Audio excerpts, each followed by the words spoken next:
வணக்கம். பொங்கல் வைக்கிறதுக்கு உகந்த நேரம் எதுன்னு நம்ம இப்போ பார்க்கலாம். அதுக்கு முன்னாடி நம்ம ரெயின்போ சேனல் சப்ஸ்கிரைபர் எல்லாருக்கும் இனிய பொங்கல் நல்வாழ்த்துக்கள். வாங்க என்ன நல்ல நேரம்னு பார்த்துடலாம். காலையில் சூரிய பொங்கல் வைப்போம். சூரிய பொங்கல் வைக்கிறதுக்கு நல்ல நேரம் பார்க்க தேவையில்லை. நம்ம சூரிய பொங்கல் எப்போ வைப்போம்னா, சூரியன் வரதுக்கு முன்னாடி, அதாவது விடியறதுக்கு முன்னாடி 4:30 மணிலேருந்து 6 மணிக்குள்ளே நம்ம சூரிய பொங்கல் வைப்போம். இந்த வாட்டி சூரிய பொங்கல் வைக்கிறவங்க 4:30 மணிக்கு ஸ்டார்ட் பண்ணி நீங்கள் ஒரு 5:30 மணிக்கு முடிச்சிருங்க. அதுக்கு முன்னாடி காலையிலே எழுந்து எல்லா வேலையும் செஞ்சுருங்க. ஏன்னா 6 மணிலேருந்து 7:30 மணி வரைக்கும் யமகண்டம் இருக்கிறதுனால, அதுக்கு முன்னாடி, அதாவது 6 மணிக்கு முன்னாடி 5:30 மணி 5:45க்குள்ளேயே முடிச்சிருங்க. இப்போ பூஜை பண்ணணும், பொங்கல் முடிச்சு பூஜை பண்ணணும்னா, நீங்கள் 5:30 மணிக்கே பொங்கல் வச்சு முடிச்சுட்டு, அதுக்கப்புறம் பூஜையும் பண்ணி முடிச்சிருங்க.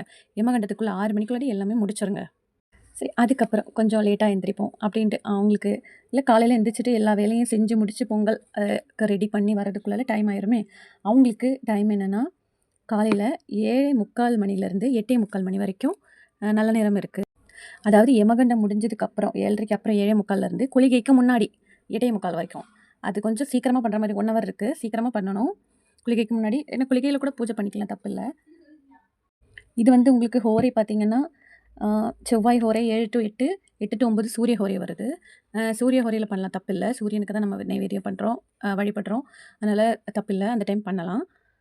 நெக்ஸ்ட்டு இன்னும் கொஞ்சம் குழந்தைங்களாம் லேட்டாக எழுந்திரிச்சு கொஞ்சம் லேட்டாக பண்ணுறவங்களுக்கு, அதாவது எல்லாம் வேலையை முடிச்சு, நமக்கு நிறைய வேலை இருக்கும் இல்லையா, அதெல்லாம் முடிச்சு கொஞ்சம் லேட்டாகவே எழுந்துச்சு குழந்தைங்களாம் லேட்டாக பொங்கல் வைக்கிறதுக்கு நெக்ஸ்ட்டு டைம் என்னென்னா 10:35 மணிலேருந்து 12 மணி வரை. 10:35 எதுக்குன்னா, நமக்கு குளிகை 9 to 10:30க்கு முடியுது. ஸோ 10:30க்கு அப்புறம் 10:35க்கு நீங்கள் ஸ்டார்ட் பண்ணி 12 மணிக்குள்ளாடி பொங்கல் வச்சுருங்க. இது என்ன கேட்டால் இதுதான் பெஸ்ட்டு டைம்னு நான் சொல்லுவேன். 5லேருந்து 12 மணி வரை எதுக்குன்னா, குளிகை நமக்கு 10:30க்கு தான் முடியுது. குளிகை முடிஞ்சதுக்கப்புறம் 10:30க்கு அப்புறம் 10:35லேருந்து 12 மணி வரைக்கும் நல்ல நேரம் இருக்குது.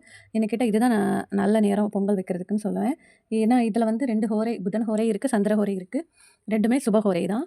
இதில் பண்ணுறது உத்தமம்னு நான் சொல்லுவேன். ஸோ மேக்ஸிமம் முடிஞ்சவங்க 10:30 மணிலேருந்து அந்த 12 மணி வரைக்கும் இருக்கிற பொங்கல் வைங்க. இது நல்ல நேரமாக இருக்குது. இது நீங்கள் கொஞ்சம் பொறுமையாகவும் வைங்க. உங்களுக்கு டைம் இருக்குது. 10:35 மணிக்கு தான் ஸ்டார்ட் பண்ண போகிறோம். அதுக்குள்ளே எல்லாம் மெதுவாக எழுந்திரிச்சு ரெடி பண்ணி நீங்கள் பொறுமையாகவே வைக்கலாம். பொறுமையாக வைக்கும்போது பொங்கலும் நல்லபடியாக அந்த திசை எல்லாமே நல்லபடியாக பொங்கி வரும். நீங்கள் அவசரப்படாமல் பொறுமையாக வைங்க, அதுதான் நல்லது. சந்தோஷமாக எல்லோரும் ஃபேமிலியோடு வைக்கணும்.